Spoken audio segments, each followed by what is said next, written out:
How we do anything is how we do everything. Stick around to hear what we learned from visiting the Clemson Football Facility and the behind-the-scenes experience we had there recently.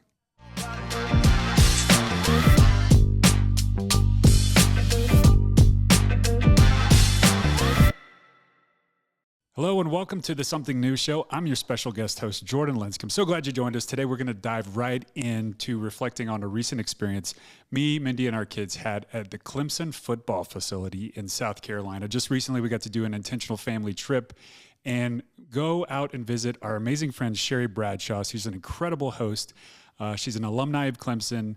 She was homecoming queen there, and also second runner-up in Miss America. Just a remarkable lady, and she invited us out for the second year in a row to go to a Clemson football game with her. So we packed up the kids, we went out that way, and I got to tell you, she had just the most incredible surprise for us that we got to go behind the scenes and see the Clemson Football Facility. Now, this was built shortly after their recent championship that they won around 2017 or so. So incredible, remarkable facility. But just walking through that place with our family, with Sherry, just impacted me so much. And we took away a couple of key lessons that we learned from Coach Dabo Swinney, as well as John Gordon, who's been here on the show, and some others as we toured the facility. And it's just really impacted us. And we've been talking about it a lot here at Something New, at the boutique lately, and even with our leadership team on like the leadership principles and the things about character that Coach Dabo Swinney has put into his program. So just a quick story. You know, we got to surprise our kids and tell them that we were having that behind-the-scenes facility tour. So we walked in with Sherry. And by the way, check out Sherry's episode of the Something New Show. It is the most listened to episode audio-wise that we have so far. She has an incredible podcast with Mindy here talking about how you do not own their happiness. And she shares about her remarkable life journey, the hardships she's overcome, all right, and how she's learned not to own the happiness of other people around her. So check that out. You're going to love it. We'll put a link here in the show notes. But Sherry gets us in to the football facility. Just remarkable. My kids, we're all freaking out. You know, we get behind the gate and get to go into this beautiful football training facility the day before the big game. So we're out there to see Clemson versus Appalachian State. But the day before, we get this tour. And as we walk in, the two more recent national championship trophies are there. We're in the lobby, and just the excitement, the anticipation is building. And as we do that, we get to have just an incredible walkthrough to see all the different aspects of their program. And if you have never heard about Coach Dabo Swinney or heard directly just from some of his teaching, some of his philosophy on coaching, I'm telling you, it is remarkable. You can find a lot of podcasts out there. He and Ed Milet did an incredible interview. That's one of my favorite podcasts ever. But with that, it just impacted me because even though we didn't meet Dabo in person through that tour, the essence of who he is as a leader, the essence of who they are as a program, and the philosophy and the principles and the just good old-fashioned character that they are instilling into their players, it just is spread all throughout the facility. And it was just a reminder that like people can be difference makers in a place and shaping culture and creating an atmosphere. So if you don't know the basics of the story, like Clemson football won a national championship around 1981. One of their star players was a guy named Jeff Davis. We actually got to meet him at the end of our tour at the facility a couple weeks ago. Just remarkable leader, remarkable man. He's helped as assistant athletic director and other roles of leadership within their program. Super kind, signed some posters for our kids. But that was 1981. And it had been a long time until they won a more recent championship around 2017 or so. All right. And so a lot of people were familiar with Trevor Lawrence and the amazing run that they had. But it was a dry season for a while. And in around 2008 or so, Coach Dabo Swinney was an assistant coach. Things weren't going the right direction for the program. And then he was called up by the athletic director to be informed that the head coach was moving on, and he was going to put him in as the interim head coach. But his request was, don't treat this like an interim head coach job. I want you to feel the full authority, feel the full, decision-making power to lead this team for the remaining 7 games or so they had that season. What's really cool about Dabo's approach is he had been waiting and preparing for that moment for many, many years, even earlier when he was at the Alabama program. He grew up in the state of Alabama. But when this moment came, it was like preparation met opportunity. All right. And with that, it wasn't like, okay, now what do we do? He had been planning, he had been journaling, he had been outlining some of the key things on how he would lead a program as a head coach. That just speaks so much to me as far as like, we're either preparing for things in life or repairing things that are broken. But he knew that the moment may eventually come and he wanted to be ready. So he shares a story that once he had that, kind of abrupt meeting with the athletic director, that he locked himself in a janitor's closet of sorts and just started writing down and further outlining all the different things he wanted to do to help turn the program around at Clemson. So again, this is like 2008 timeframe or so. With that, he proceeded to start with some of the fundamental things that really apply more to the character of people and not so much specifics about football. For example, belief. Just believing that you can be better, believing that you can be the best. Other aspects of being all in. And so part of Dabo's culture and just their main motto at Clemson football is all in. Like how they do the small things is how they're going to do everything. And so he maps out this entire plan. Time goes by, the consistency compounds, and then before you know it, they go on to have some just incredible seasons around 2017 or so. So with that, just a couple of accomplishments. He became head coach in 2008. Under his leadership, Clemson has had 10 consecutive seasons with 10-plus wins. They've won 7 ACC championships and made 6 college football playoff appearances. They won national championships like the 2016, 2018 season, and they had a record-setting 29-game win streak from 2018 to 2019. With that, he just also has a great reputation of how they recruit based on character as well as talent, but look more at the person. Not so much the skill, but also like just the holistic person of, are they a right match for the Clemson program? It's really interesting how picky they are. And from what I understand, he also doesn't do the portal, which is a big deal in college football to say no to that as far as trading players in and out. So this episode is sponsored by Something Blue 30A. Looking for the perfect vacation spot to disconnect from everything, put your feet in the softest sand, and enjoy a fresh, renovated 2-bedroom, 2.5-bath townhouse right on the beach in my favorite place in the world? Well, 30A is situated in the Panhandle of Florida, and I'd love for you to check out Something Blue 30A on Instagram and make it the perfect place for your next vacation. As we toured this facility, to kind of come back to it, you see the trophies, you see all the Nike swag and the things. It was really fun to do that with our kids. We were all kind of freaking out. So as we walked through the tour, we got to see the Nike swag room with their partnership with Nike, see the accolades of how many players have made it to the NFL, but then go through the weight room. Weight room was incredible at Clemson, massive. I mean, it was like the size of multiple basketball courts, okay? But I looked up in the weight room and I saw this remarkable list of how to be the best of the best. And it was from our friend John Gordon. He and Catherine have been right here in the studio. They had an incredible episode with Mindy about relationship grit. Be sure to check that out, okay? But back to the weight room. John has shared a lot with Clemson and helped mentor their team. And this is what he said, how to be the best of the best. Number 1, the best know what they truly want. 2, the best want it more. 3, the best are always striving to get better. 4, the best do ordinary things better than everyone else. 5, the best Zoom focus. 6, the best are mentally stronger. 7, the best overcome their fear. 8, the best seize the moment. 9, the best tap into a power greater than themselves. Number 10, the best leave a legacy. And 11, the best make everyone around them better. That's from author and speaker John Gordon. So just remarkable to see the kind of things that have shaped the culture there, right? So we go in, we see the big practice field, all the facilities they have. And then we start to make our way upstairs, again, with our friend Sherry and others, had incredible tour guide, Mackenzie. And as we go up the stairs, I love how Dabo and the team have taken the time to really mark everything that they can with cultural quotes, cultural phrases to help ingrain into their players, ingrain into their team.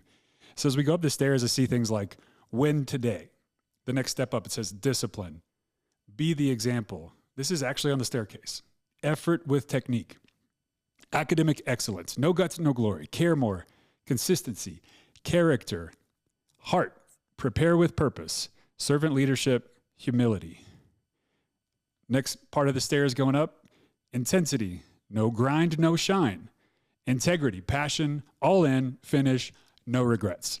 And at the bottom of the staircase, there's this famous, just but simple, powerful quote is, there is no elevator to success. You have to take the steps. And that's what Dabo drives into his team, what they drive into their culture.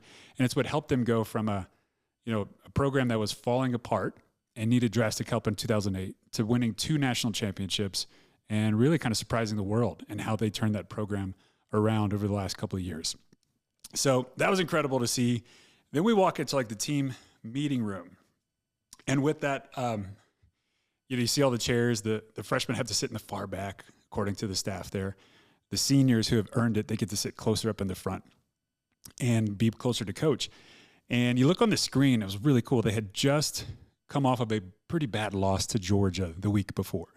But what coach had put on screen was this visual of like you're looking out of a windshield of a car. And in the rear view mirror, which is quite small, there's the word Georgia. All right. And it was a butt whooping. They got manhandled pretty well in that game, and they didn't show up like they wanted to. But what he points out to his team and to people he talks with all the time is in a car, the rearview mirror is small on purpose. You have to learn from it. You have to be aware of it. But the windshield and where you're going into the future and where you're going forward is much bigger. And so on the screen were all these different elements of like the next game and what lies ahead and the different goals that they can achieve during that season. And I just love that. It was such a powerful visual. And the staff showing us around said, this is updated every week. There's even a scripture at the bottom, forgetting those things which are behind, press towards the mark, press towards the goal that lies ahead. And he said that gets updated just as an ingrained visual to the team that we got to keep looking through the windshield and looking forward. So that just really stuck out to me. And then on the wall, they had the Clemson Tigers team commandments. And check this out. Of 16 different things real quick. He said, number 1, go to class and be engaged. This is what they're telling their team members. 2, be a good citizen. 3, great effort all the time. 4, work ethic. Nobody works harder. Number 5, decide to be successful. It's a choice. Number 6, expect to be successful. It's a mentality. Number 7, Clemson football is 60 minutes or as long as it takes to finish. If you notice, it took until number 7 in the commandments before the word football is even mentioned. All the other 6 things have to do with mentality, with attitude, with character of players and people. Number 8, toughness, mental and physical. Number 9, maintain a positive attitude no matter what the circumstances. Number 10, never lose faith. Number 11, do everything with passion and enthusiasm. Number 12, don't expect more from a teammate than you are willing to give. And number 13, have a genuine appreciation for each other's role. Number 14, be coachable. Learn to handle criticism. 15, be all in. And number 16, have fun. It's so cool to see that on the wall. Some other elements that really shaped their team and their culture is Dabo often quotes things from George Washington Carver, like do common things in an uncommon way, and you will command the respect of the world. That's just a recurring theme that he drove into the program and still to the players each and every day. So we see that, whole aspect of all these, in the meeting room, right? There's just hundreds of chairs. That's where they look and review film and talk about the week ahead. We walked a little bit further, and there was this fascinating graphic on the wall. It was published by the Wall Street Journal, and it basically shows a grid, kind of an axis of 2 things. One, the recruiting power of a school, if they're powerhouse recruiting or they're pretty weak at recruiting, and then also the character of its players. Really admirable character to really dishonorable character.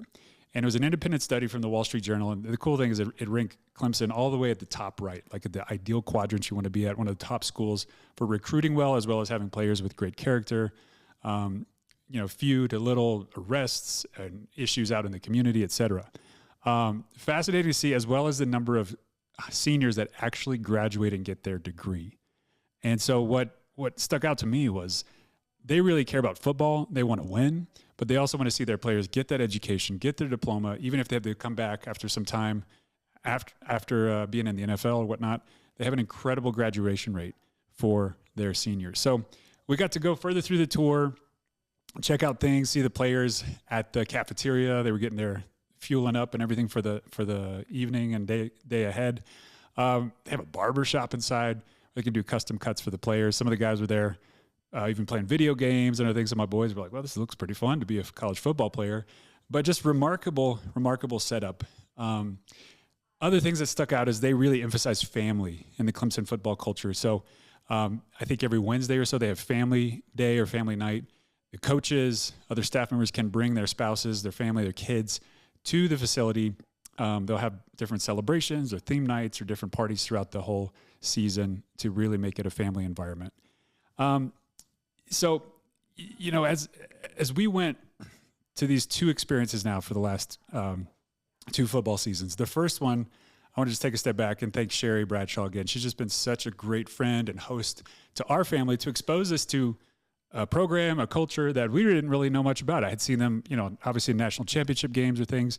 But the first time we met Sherry, this was the gift she gave us. It was incredible. An autographed football from Dabo Swinney to the Linscombe family. And it's from Dabo's foundation. It's called the All In Team. And with that, he just really has a heart for people who've gone through cancer. And our second born is a cancer survivor. So he had heard about that and was kind enough to prepare this ball for us. So Sherry hands us that like the first time we went out to Clemson just over a year ago. So meaningful, so incredible. And then after the whole tour and facility experience, we just walked away pumped for the next day for the game. So we went out, got our program, got to join Sherry and her family and friends to watch a great game.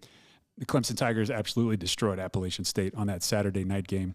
But just to see the whole culture, just to see the whole environment, super fun to expose our kids to that. But I just walked away with like so many leadership lessons.